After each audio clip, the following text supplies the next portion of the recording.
आज हम लोग एनसीसी में पर्सनालिटी डेवलपमेंट के बारे में अध्ययन करेंगे। किसी भी व्यक्ति की पर्सनालिटी क्या है, किसी भी व्यक्ति का व्यक्तित्व क्या है। किसी भी व्यक्ति का व्यक्तित्व इस बात पर निर्भर करता है कि उसका कार्य करने का तरीका क्या है। पर्सनालिटी डेवलपमेंट शुरू करने से पहले हम लोग इस पॉइंट पर आते हैं कि सबसे पहले किसी भी व्यक्ति के व्यक्तित्व को प्रारंभ करने से पूर्व भारतीय संविधान में मौलिक कर्तव्य क्या बताए गए। तो भारतीय संविधान में जो मौलिक कर्तव्य बताए गए हैं, किसी भी तो 11 मौलिक कर्तव्य हैं। 1976 का 42वां संशोधन अधिनियम में भारतीय संविधान में 10 मौलिक कर्तव्यों को जोड़ा गया। 86वें संशोधन अधिनियम 2002 ने बाद सूची में 11वां मौलिक कर्तव्य जोड़ा। 1976 में स्वर्ण संघ समिति ने मौलिक कर्तव्यों की सिफारिश की थी, जिसकी आवश्यकता 1975 से 77 के आंतरिक आपातकाल के दौरान महसूस की थी। आपको बताते चलें, आपातकाल उस समय लगा था जिस समय माननीय इंदिरा गांधी जी की कांग्रेस की सरकार थी और उस समय अचानक राष्ट्रपति शासन लगा दिया गया था। जो हमारा ये मौलिक कर्तव्य हैं, मौलिक कर्तव्यों में हम देखें है क्या चीज़ें। मौलिक कर्तव्यों में कौन कौन सी चीज़ें ऐसी हैं जिनके बारे में हम अध्ययन करना चाहेंगे। तो मौलिक कर्तव्य जो 1976 में संविधान के 42वें संशोधन अधिनियम द्वारा जोड़े गए थे, संस्कृति को बढ़ाने, बनाने और बढ़ावा देने के अलावा मौलिक अधिकारों की तुलना में इन कर्तव्यों को लागू करने में विधायिका के हाथों को भी मजबूत करते हैं। अनुच्छेद 51A के तहत प्रत्येक भारतीय नागरिक द्वारा पालन किए जाने वाले 11 मौलिक कर्तव्य की सूची यहाँ पर दी हुई है।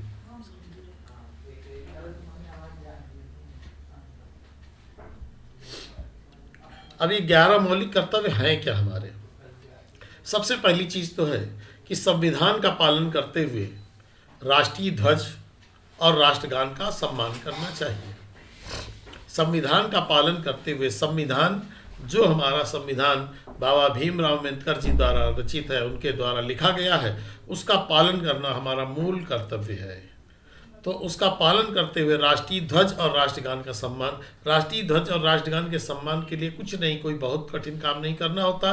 राष्ट्रीय ध्वज के सम्मान का मतलब है जहाँ कहीं पर भी राष्ट्रीय ध्वज हो वहाँ पर हम नतमस्तक हों, अपना सर झुका लें, और जहाँ कहीं पर भी राष्ट्रगान होने जा रहा हो हम उसी जगह पर किसी भी अवस्था में हो हम सावधान की स्थिति में खड़े हो जाएं और जब तक राष्ट्रगान हो रहा है तब तक 1 मिनट के लिए सावधान की स्थिति में रहें। दूसरी से स्वतंत्रता संग्राम के सिद्धांतों का पालन करना। जो हमारा स्वतंत्रता संग्राम हुआ था, स्वतंत्रता के लिए बहुत लड़ाइयाँ हुई, जिसमें चंद्रशेखर आज़ाद, भगत सिंह, महात्मा गांधी और ढेरों लोगों ने भाग लिया था, और बहुत से बलिदानी शहीद भी हमारे इसी में हुए थे, जो देश के लिए अपना सर्वस्व न्यौछावर कर दिया और शहीद हो गए। उन्होंने संग्राम में एक सिद्धांत बनाया था, उसका भी हमें पालन करना है। भारत की संप्रभुता और अखंडता की हमें रक्षा करनी है। भारत अखंड ही रहे, इसके खंड न हो पावे। और सबसे खास चीज़ है, जब आह्वान किया जाए, जब आपको बुलाया जाए, देश की रक्षा करें। जब भी कभी आपको बुला लिया जाए, आपको देश की रक्षा करना अनिवार्य है और राष्ट्रीय कर्तव्य का पालन करना है। राष्ट्रीय कर्तव्य प्रदान करने हैं। राष्ट्र को कर्तव्य, अपना राष्ट्र के प्रति आपका कर्तव्य है, उसे आपको देना है। जब आह्वान की बात हम करते हैं तो हम आपको बताते चलें, आप सभी एनसीसी कैडेट्स हैं। एनसीसी सेना के बराबर की दूसरी विंग है और उनको ट्रेनिंग भी सेना के तरीके ही दी जाती है कि यदि कोई ऐसी स्थिति आ जाए, आपातकाल जैसी स्थिति आ जाए और जिस समय सेना कम पड़ जाए युद्ध के लिए, उस समय एनसीसी कैडेटों का सहारा लिया जाए और इनके माध्यम से देश को सही किया जाए। उसके बाद भाईचारे की भावना होनी चाहिए। आपस में भाईचारे की भावना हो, मिश्रित संस्कृति को जीवित रखना है हमें। जो हमारी मिक्स्ड कल्चर है, जैसे हिंदू, मुस्लिम, सिख, ईसाई, सभी के कल्चर हमारे यहाँ है और हम उस कल्चर को जिंदा रखेंगे। प्राकृतिक पर्यावरण की रक्षा करनी है। हमारा पर्यावरण दूषित हो रहा है, हम लोग पेड़ पौधे काट रहे हैं, जिसके कारण पर्यावरण संरक्षित नहीं है। तो हमें खाली सोच बदलनी है कि पर्यावरण संरक्षित करने के लिए यदि एक पेड़ काटेंगे तो 2 पेड़ लगाएंगे। अगर इस कल्पना पे हम आ जाएंगे तो प्राकृतिक पर्यावरण की संरक्षा स्वयं हो जाएगी। साथ ही वैज्ञानिक सोच हमें विकसित करनी है, अपनी सोच को वैज्ञानिक करना है। सार्वजनिक संपत्तियों को सुरक्षित रखना है। जो भी हमारे पास सार्वजनिक संपत्तियां हैं, जैसे विद्यालय है, सार्वजनिक संपत्ति है, पुल है, सार्वजनिक संपत्ति है, कोई मंदिर है, मस्जिद है, गुरुद्वारे हैं, ये सभी क्या है, सार्वजनिक संपत्तियां हैं। जो भी सार्वजनिक संपत्तियां हैं, इनको सुरक्षित रखना हमारा मौलिक कर्तव्य है, ये हमें करना ही करना है। उसके बाद उत्कृष्टता के लिए प्रयास, कैसे हमारा देश, कैसे हमारे यहाँ अच्छा हो, बेहतर हो, किस तरीके से हम उत्कृष्ट हों, अपने को समाज में सबसे ऊपर ले जाएं, हमारा देश किस तरीके से सर्वोत्कृष्ट हो जाए, इसके लिए हमें भिन्न भिन्न तरीके से प्रयास करने हैं। और हमारी कोशिश होनी चाहिए किसी भी प्रकार से कोई भी प्रॉब्लम यहाँ पर नहीं आनी चाहिए। और सबसे खास चीज़ है कि सभी अभिभावकों का, माता पिता या अभिभावकों का एक नैतिक जिम्मेदारी है कि वे अपने 6 साल से 14 साल के बच्चे को स्कूल जरूर भेजें। यदि वे स्कूल नहीं भेज रहे हैं तो निश्चित रूप से कहीं ना कहीं वह देश के प्रति अपराध कर रहे हैं। वे संविधान के जो मौलिक कर्तव्य उनको दिए गए हैं, जो मौलिक कर्तव्य हैं, उनका पालन नहीं कर रहे हैं। और जब आप मौलिक कर्तव्यों का पालन नहीं करेंगे तो आप दंड के भी भागी होंगे।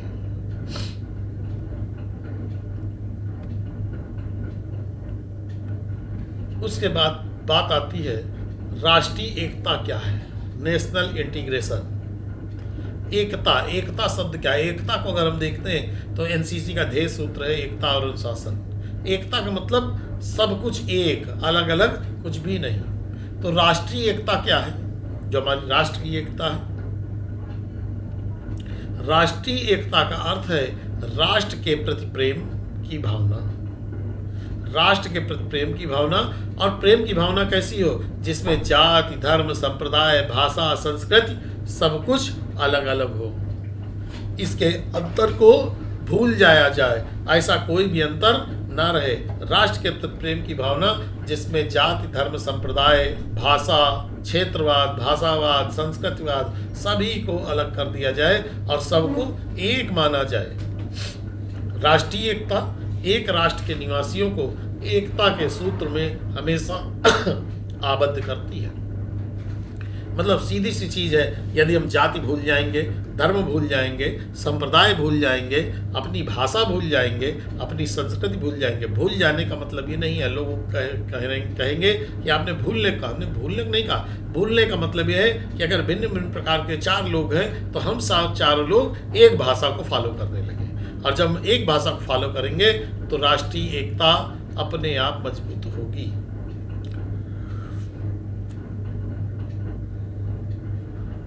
राष्ट्रीय एकता एक राष्ट्र के निवासियों को एकता के सूत्र में आबद्ध करती है।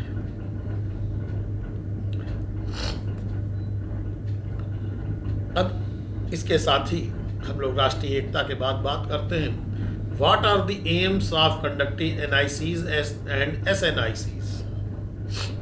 आप सभी ने CATC का नाम बहुत सुना है, कैडेट एनुअल ट्रेनिंग कैंप। जो सालाना एक कैंप होता है, सभी कैडेट्स का 10 दिवसीय शिविर होता है। उस शिविर में बच्चों को साथ में, सभी कैडेट्स को साथ में रखा जाता है। आवासीय कैंप होता है और उस आवासीय कैंप में वे सभी चीज़ें अच्छे प्रकार से कर पाते हैं। वे जितने भी कैडेट्स हैं वे दिन में कैसे उन्हें सोना चाहिए, कैसे जागना चाहिए, कैसे हमें नित्य क्रिया करनी है, कैसे भोजन करना है, ये सभी कैंप के माध्यम से सिखाया जाता है। और जब जैसे हम राष्ट्रीय एकता की बात करते हैं तो ये कैंपों के माध्यम से राष्ट्रीय एकता की भावनाओं को भी हम ले करके आते हैं कि जिस प्रकार से यूनाइट होकर के हमें वहाँ रहना है। अगर आपको 10 दिन का शिविर मिला है, 400 कैडेट है,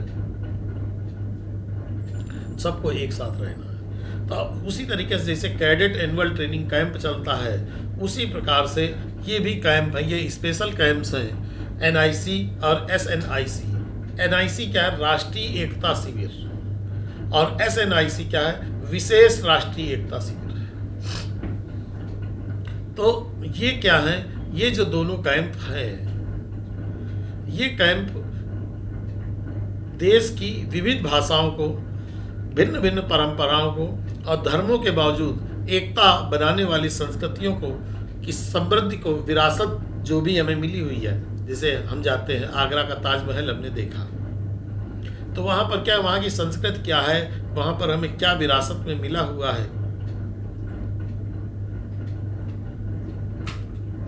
इसी को समझने की ज़रूरत है, इसी को परखने की ज़रूरत है, और कुछ भी हमें करने की अतिरिक्त ज़रूरत नहीं है। तो राष्ट्रीय एकता शिविर जो या विशेष राष्ट्रीय एकता शिविर जो लगते हैं, इन सभी में हमारा मूल कार्य क्या होता है कि एकता बनाने वाली संस्कृतियों की समृद्धि, विरासत को समझने और महत्व देने के लिए राष्ट्रीय एकता शिविर या विशेष शिविर का आयोजन किया जाता है, और ये एकता शिविर आपस में यूनिटी लाते हैं।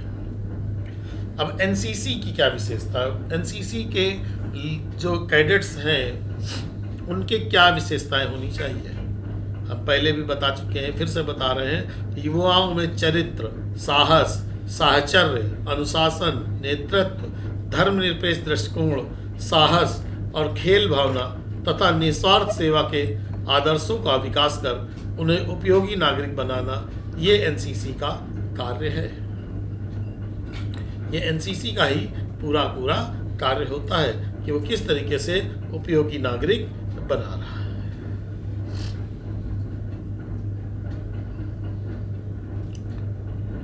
अब बात करते हैं करिकुलम विटे। ये क्या है? जो हम लोग अपना रिज्यूम बनाते हैं, बायोडाटा बनाते हैं, जिसको कहते हैं कि आप एक पन्ने में, एक पेज में अपने बारे में लिख करके दीजिए। ये व्यक्तित्व का, आपके अपने व्यक्तित्व को परिलक्षित करने का सबसे सरल साधन होता है। इससे सरल साधन कोई होता ही नहीं। तो जो सीवी हम बनाते हैं, सीवी के अंदर ऐसी कौन कौन सी चीज़ें होनी चाहिए, क्या क्या चीज़ें होनी चाहिए जो उसमें शामिल होनी चाहिए?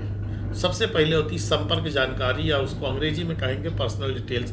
मैंने अंग्रेजी में थोड़ा सा प्रयोग इसलिए किया है कि अगर केवल संपर्क जानकारी लिखते तो हो सकता है आपको समझ में नहीं आता कि संपर्क जानकारी क्या होती है। पर्सनल डिटेल्स, पर्सनल डिटेल्स की हम बात करते हैं तो पर्सनल डिटेल्स में क्या आता है? आपका नाम, आपके पिता का नाम, आपका पता, आपकी जन्मतिथि, आपका कार्य करने का तरीका, और ये जो चीज़ें आती हैं, ये आती संपर्क जानकारी में। आपका मोबाइल नंबर, आपका व्हाट्सएप नंबर, आपकी मेल आईडी, या ये जितनी भी चीज़ें हैं, ये सभी संपर्क जानकारी में आती है। मतलब सीधी चीज़ है कि उस चीज़ को देख करके, वह पार्ट जिसको देख करके आपके बारे में एक रफ स्केच सामने बन जाना चाहिए कि ये व्यक्ति, इसके पास ये चीज़ें हैं। उसके बाद दूसरी बात आती है सारांश या उद्देश्य। सारांश क्या है? समरी, रिज्यूम समरी और रिज्यूम ऑब्जेक्टिव्स। पूरे का निचोड़ आपका क्या है, क्या क्या चीज़ें आपके पास हैं, वो 2 लाइन में आपको लिखना होता है, जिसमें आप अपने बारे में 2 लाइनें लिखते हैं कि हम ये हैं, अपने बारे में जो भी आपको जानकारी होती है। तीसरा पॉइंट आता है कार्य अनुभव। कार्य अनुभव मतलब वर्क एक्सपीरियंस, आपको काम करने का कितना अनुभव प्राप्त हुआ है, या आपने कहीं नौकरी किया, कहीं कोई काम किया, या आपने मान लीजिए सपोज करिए आप एनसीसी कैडेट हैं, तो एनसीसी कैडेट कहीं नौकरी तो कर ही नहीं रहा है, तो उसका कार्य अनुभव क्या होगा? तो एनसीसी कैडेट का कार्य अनुभव क्या है कि बाई चांस उसने जो है लोगों को यातायात के प्रति जागरूक किया, लोगों को जल संरक्षण के प्रति जागरूक किया, लोगों को पर्यावरण के प्रति जागरूक किया। ये सभी चीज़ें, जितना भी सोशल वर्क एक्टिविटीज़ जिनको कहते हैं, वो सभी एनसीसी कैडेट के कार्य अनुभव के अंतर्गत आता है। तो अगर आप सोशल एक्टिविटीज़ को, जितनी भी आपने एक्टिविटीज़ की हैं, उनको आप लेकर के आएंगे तो उनको सबको कार्य अनुभव के अंतर्गत लिखेंगे। इसके बाद बात आती स्किल्स। स्किल्स मतलब कौशल। मैं हिंदी इंग्लिश का प्रयोग केवल इसलिए कर रहा हूँ कि अगर खाली हिंदी का प्रयोग करूँगा तो शायद आप लोगों को असुविधा होगी। स्किल्स क्या है? स्किल डेवलपमेंट हम लोग बार बार चर्चा कर रहे हैं, बार बार इन पॉइंट्स पे आते हैं। स्किल डेवलपमेंट की हम लोग चर्चा करते हैं, लोगों के अंदर कौशल की बात कर रहे हैं। कौशल विकास। कौशल है क्या?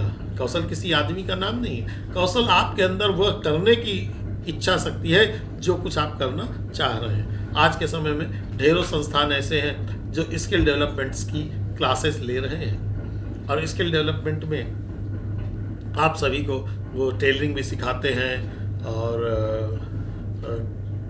टेलरिंग के साथ साथ ढेरों कार्य, बोरिंग करना, मुर्गी पालन, कछुआ पालन, मत्स्य पालन, ये सभी चीज़ें वो उसके अंतर्गत स्किल्स के अंदर सिखाते हैं। स्किल्स के बाद बात आ जाती है एजुकेशन की। किसी भी प्रकार का रिज्यूम है उसमें सबसे खास चीज़ आ जाती है एजुकेशन। आपकी शिक्षा कैसी है, आपकी शिक्षा दीक्षा कैसी है, आप किस क्लास तक पढ़े हुए हैं। तो शिक्षा में क्या है कि जो जो चीज़ें आपके पास हैं, जो कुछ आपने पढ़ा है, या उसके अतिरिक्त आपने किस कक्षा में कितने प्रतिशत अंक किस किस विषय के साथ उत्तीर्ण किए हैं, ये सभी चीज़ें आपकी एजुकेशन के अंतर्गत आती हैं। तो सीधी चीज़ है, आप अगर एक अच्छा सा CV अपना बनाने जा रहे हैं तो पहले आपके पास ये 5 चीज़ें होनी चाहिए। पर्सनल डिटेल्स में आपके पास सभी कुछ आपका होना चाहिए। रिज्यूम समरी या रिज्यूम ऑब्जेक्टिव्स,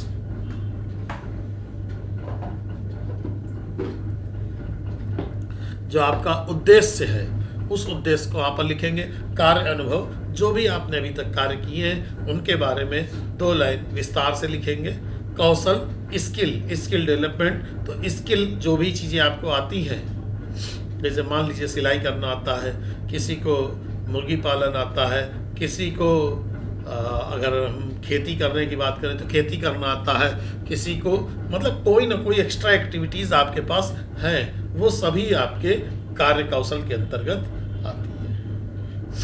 और एजुकेशन मतलब जो आपकी शिक्षा है, जो आपकी शिक्षा दीक्षा आपको प्राप्त की गई है, प्राप्त कराई गई है आपके अभिभावकों द्वारा, ये क्या वह सार्थक हो रही है अथवा नहीं।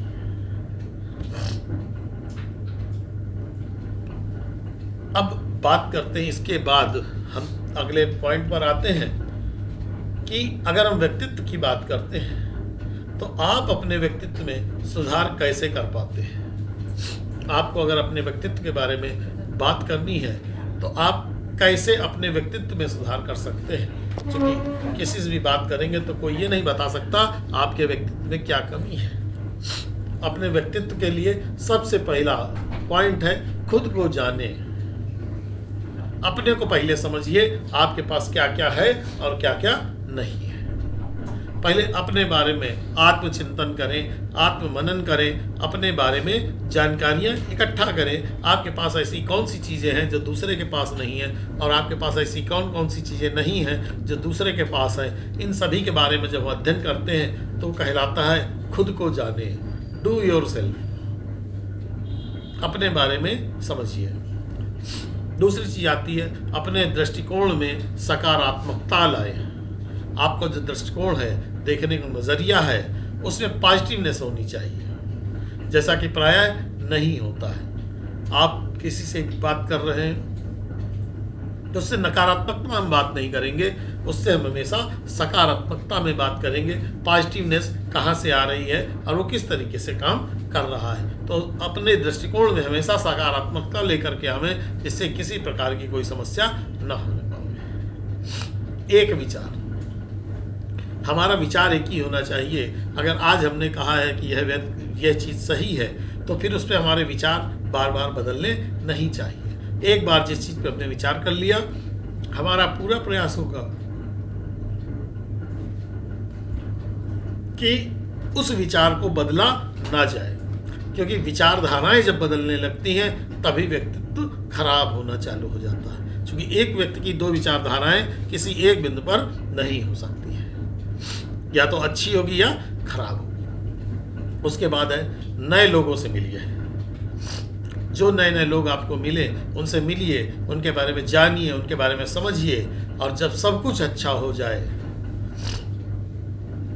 तो अपने को आपको जानने में, अपने विचार करने में कोई भी दिक्कत नहीं होगी। उसके बाद बात आती है, कोई भी चीज़ हमारे सामने आ जाती है तो व्यक्तित्व में सुधार के लिए ज़रूरी है कि जो चीज़ हमारे सामने आई है, किसी ने हमसे कुछ कहा है, तो उसके बारे में सबसे पहले हम अधिक बार पढ़ें और नई नई रुचियाँ डेवलप करें। एक बार नहीं, बार बार किसी चीज़ को पढ़ें और अपनी नई नई रुचियाँ डेवलप करके चलें। जो नई नई रुचियाँ होंगी, नई रुचियाँ क्या है कि किसी को खाना बनाने में रुचि है, किसी को खाना खाने में रुचि है, किसी को झाड़ू लगाने में रुचि है, तो किसी को कूड़ा फैलाने में रुचि है। रुचि सभी की है, बस अंतर ये है कि एक रुचि जो कूड़ा लेकर के चल रही है उसको खराब माना जाता है, और जो ऐसे जा रहा है उसको अच्छा माना जा सकता है। हमारे अंदर रुचियाँ डेवलपमेंट होने चाहिए, हमारे अंदर अपनी कार्य करने की रुचि होनी चाहिए। और मेन बात 3 पॉइंट सबसे खास है। एक अच्छे श्रोता बनो। किसी भी व्यक्ति, कोई भी व्यक्ति आपसे कुछ भी कह रहा है तो उसको एक बार सुनिए जरूर। श्रोता एक अच्छे बनिए। वह व्यक्ति जो कुछ कह रहा है उस पे आपको विचार करना है, और अगर आप अच्छे श्रोता नहीं हैं, आप अच्छे से किसी भी चीज़ को सुन नहीं सकते हैं, तो निश्चित रूप से आप अपने व्यक्तित्व में कभी भी किसी भी प्रकार से सुधार नहीं ला सकते हैं। तो अपने व्यक्तित्व में सुधार करने के लिए सबसे महत्वपूर्ण है एक अच्छे श्रोता बनिए, सुनने वाला बनिए। सुनिए सामने वाला आपसे, आपके लिए क्या ओपिनियन दे रहा है उसके बारे में सुनिए जरूर। अगला विनम्र बने। विनम्र मतलब नम्र रहें, कभी भी आवेश में ना रहें, आराम से काम करें। जब आप विनम्र रहेंगे तो आधी समस्याएं अपने आप समाप्त हो जाएंगी। तो हमेशा विनम्र रहें। और 8वां पॉइंट है, अपनी बॉडी लैंग्वेज पर काम करें। बॉडी लैंग्वेज शब्द अच्छा है। जो हमारा शरीर है वो किस तरीके से कार्य करना चाहता है। कहीं कहीं हमारा शरीर मेहनत कश होता है, कहीं कहीं बिना मेहनत के काम करता है, कहीं कहीं बदमाशी होती है। तो बॉडी लैंग्वेज मतलब जो हमारे अंदर क्षमताएं हमें दी गई हैं हम उन्हीं पर काम करें, दूसरे की बॉडी लैंग्वेज पे काम ना करें। हमने देखा कि उसका शरीर जो है वो 1 कुंटल बोरा उठा सकता है, हमने कहा भाई हम तो उससे ज़्यादा हैं, ज़्यादा उम्र के हैं, तो हम तो 1.5 कुंटल बोरा उठा सकते हैं, और वहीं पर समस्या प्रारंभ हो जाती है। बॉडी लैंग्वेज कहाँ से आते हैं? आपके शारीरिक दृष्टिकोण में शारीरिक हष्ट पुष्ट होने को ही बॉडी लैंग्वेज में लाया जाता है।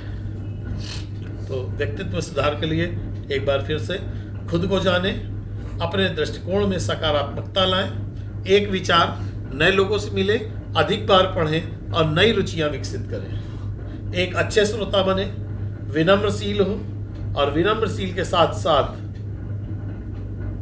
अपनी बॉडी लैंग्वेज पर काम करें। अब बात करते हैं समय प्रबंधन, टाइम मैनेजमेंट। टाइम मैनेजमेंट के लिए किन किन पॉइंट्स पर, कौन कौन से हमारे पास पॉइंट्स हैं जिससे आप टाइम मैनेजमेंट कर सकते हैं। तो टाइम मैनेजमेंट मतलब सीधा सा, सबसे पहले तो आपको यह मालूम होना चाहिए अभी तक आप क्या कर रहे थे, तब हम भविष्य के बारे में बात करते हैं। तो अभी तक हम क्या कर रहे थे, सबसे पहले हम पता लगाएं कि आप वर्तमान में कैसा समय व्यतीत कर रहे हैं, अच्छा या खराब। अच्छा कर रहे हैं तो उससे और बेहतर क्या हो सकता है, खराब कर रहे हैं तो खराब को अच्छा कैसे किया जा सकता है। सबसे पहले आत्ममंथन करने की जरूरत है। हमें पता लगाना होगा कि वर्तमान में आप कैसा समय व्यतीत कर रहे हैं। उसके बाद दूसरी चीज, एक दैनिक शेड्यूल बना लें। डेली शेड्यूल आपके पास होना चाहिए, और डेली शेड्यूल जो बनाएं उसके साथ रहें, उसके हिसाब से काम करें, तो आपको टाइम मैनेजमेंट करने में दिक्कत नहीं होगी। जैसे एक उदाहरण के तौर पर आपको चाय पीने को दी जाए और गर्म चाय है, तो टाइम आपका सही होना चाहिए कि किस तरीके से चाय ठंडी भी हो और गर्म भी बनी रहे। दूसरा एक उदाहरण है कि बिस्कुट आप ले आवें, बिस्कुट ला के गर्म चाय में डुबा करके खाने का प्रयास करें। और एक चीज़ का बस ख्याल रखें कि बिस्कुट वहीं पर आपका टाइम मैनेजमेंट का असली काम हो जाएगा कि जैसे आपने बिस्कुट उसमें डाला, ज़्यादा गर्म होगा, वो घुलने का प्रयास करेगा। आपके अंदर वह कला होनी चाहिए कि वो सेकंड के अंदर उसको बाहर निकाल लें, कि वो घुल भी ना पावे और जो मुंह में जाए तो दांत भी ना चलाना पड़े। यह कला आपके पास जिस दिन आ जाएगी, उस दिन टाइम मैनेज करने में आपको तनिक भी दिक्कत नहीं होगी। प्रयोग करके देखें, घर पर सभी लोग चाय ले लें, चाय में बिस्कुट डुबाएं और डुबा करके खाने का प्रयास करें। बस ये याद रखें कि जब वो मुंह में जाए तो ऐसा ना हो कि दांत लगाने पड़े, और ऐसा भी ना हो कि वो बिस्कुट ही वहाँ तक ना पहुँचे। तो अगर इस कार्य को आप करेंगे तो निश्चित रूप से आप टाइम मैनेजमेंट कर पाएंगे। और हर कार्य में बुद्धिमानी का साथ दीजिए। कोई भी कार्य कर रहे हैं उसमें अपनी बुद्धिमानी का प्रयोग करें। आप किस तरीके से अच्छा कर सकते हैं, क्या आपकी बुद्धि है, अपनी बुद्धि का प्रयोग अवश्य करें। समान कार्यों को एक साथ समूहित करें। एक ही तरीके के मान लीजिए 5 कार्य आपके पास हैं। अब आपने क्या किया कि एक ही तरीके के 5 कार्य, तो आपने किया ये कि एक तरीके का कार्य किया, दूसरे तरीके का नहीं किया।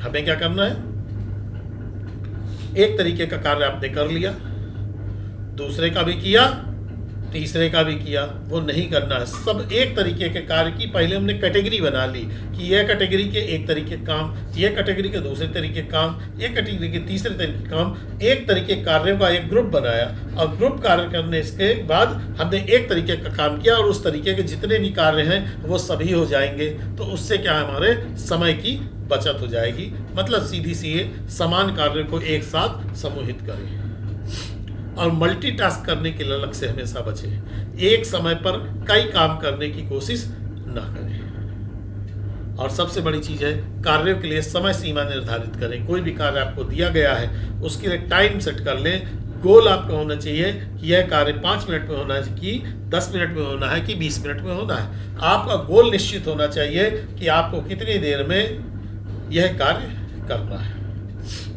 और किसी भी काम को जब आप कार्य नहीं कर पा रहे हैं तो उसके लिए ना कहना जरूर सीख लें कि हम ये कार्य नहीं कर पा रहे हैं। इतनी चीज़ें अगर आप कर लेंगे तो टाइम मैनेजमेंट करने में आपको किसी भी प्रकार की कोई भी असुविधा नहीं होगी। बात करते हैं हम लीडरशिप स्टाइल्स की। विभिन्न नेतृत्व शैली। नेतृत्व क्या है? लीडरशिप। नेतृत्व शैली, लीडरशिप स्टाइल्स। तो भिन्न प्रकार की नेतृत्व शैली क्या है? Autocratic leader and democratic leader. Leader 2 type के होते हैं, लोकतंत्री और प्रजातंत्री। तो ऑटोक्रेटिक क्या है? एक व्यवसाय को मजबूती से, दूसरे से बहुत कम या कोई इनपुट को एक साथ प्रबंधित करने का एक तरीका होता है। इस प्रकार के नेता जो होते हैं, इस प्रकार के लीडर जो होते हैं, अपनी प्रवृत्ति, अपने ज्ञान के आधार पर किसी भी कंपनी की दिशा को नियंत्रित करना पसंद करते हैं। इस नेतृत्व शैली को सत्तावादी नेतृत्व भी कहा जाता है। मतलब सीधा सा अगर हम इसे व्यवसायिक तरफ ले जाते हैं तो लीडरशिप स्टाइल व्यवसायिक तरफ जाएगी। अगर केवल लीडरशिप पर ले जाते हैं तो केवल लीडरशिप पर यह बात जाएगी। सीधी चीज है, इस प्रकार के नेता अपनी प्रवृत्ति और ज्ञान के आधार पर कंपनी की दिशा को नियंत्रित करना पसंद करते हैं। अगर कंपनी की दिशा को आपने नियंत्रित कर लिया है तो आप अच्छा काम कर लेंगे। और इसी नेतृत्व शैली को सत्तावादी नेतृत्व शैली भी कहा जाता है। और ऑटोक्रेटिक की हम बात कर चुके हैं। अब हम बात करेंगे डेमोक्रेटिक। लोकतंत्री तरीका क्या है? लोकतंत्र का तरीका क्या होता है? लोकतंत्र के बारे में हम सभी लोग जानते हैं। हमारा गणराज्य जो है, हमारा भारत भी लोकतंत्री देश है। लोकतंत्र का मतलब यह है कि वोटिंग के आधार पर हमने कोई काम आया, उसको 10 लोगों के बीच में हमने सलाह ली, विचार विमर्श किया, अधीनस्थों से विचार विमर्श किया और भविष्य की योजना पर विचार विमर्श किया। और इस तरीके से जब कोई काम आया, कोई चीज़ निचोड़ आई, तो वो लोकतंत्री होती है। तो लोकतंत्री तरीका क्या है? अपने अधीनस्थों से भविष्य की योजनाओं पर विचार करना। लोकतंत्री तरीके से अधीनस्थों को सोचने एवं कार्य करने के लिए बढ़ावा मिलता है। यह सुपरवाइजर और कामगारों के मध्य अच्छे संबंधों को बढ़ावा देता है। यह कामगारों का आत्मविश्वास भी बढ़ाता है। जो काम लोग कराते हैं उनका, काम करने वालों का आत्मविश्वास भी बढ़ाता है। इस तरीके से आज हम लोगों ने थोड़े थोड़े टॉपिक्स लिए हैं। लोकतंत्री तरीका क्या है, अच्छा नेता कैसा होना चाहिए, विभिन्न नेतृत्व शैली कैसी होनी चाहिए, हमें अपने व्यक्तित्व में सुधार कैसे करना है, हमारा टाइम मैनेजमेंट कैसा होना चाहिए, इन सभी पॉइंट्स पर आज हमने आपके साथ चर्चा की है। और ये निश्चित मान लीजिए कि यह जो टॉपिक है आपका, ये टॉपिक आपके बी पाठ्यक्रम में 60 नंबर का पूछा जाता है और सी में 40 नंबर का पूछा जाता है। अगर इस पाठ्यक्रम को आप पढ़ते रहेंगे तो हो सकता है आपको एनसीसी की बी सर्टिफिकेट अथवा सी पार्ट सर्टिफिकेट की परीक्षा में सफलता आसानी से प्राप्त हो सके। मैं एक बार पुनः आप सभी को बताना चाहता हूँ, इस YouTube चैनल को सभी लोग सब्सक्राइब कर लें। और इस समय चूँकि एनसीसी की बी सर्टिफिकेट परीक्षा तथा सी सर्टिफिकेट परीक्षा अतिशीघ्र प्रस्तावित है, तो ऐसी स्थिति में यह कक्षा प्रतिदिन सायं 6 बजे आपको मिलती रहेंगी। अगर आप चैनल सब्सक्राइब कर लेंगे तो प्रतिदिन 6 बजे आप इस कक्षा को, जब तक परीक्षाएं नहीं हैं, प्रतिदिन आपको सुनने को मिलती रहेंगी। धन्यवाद।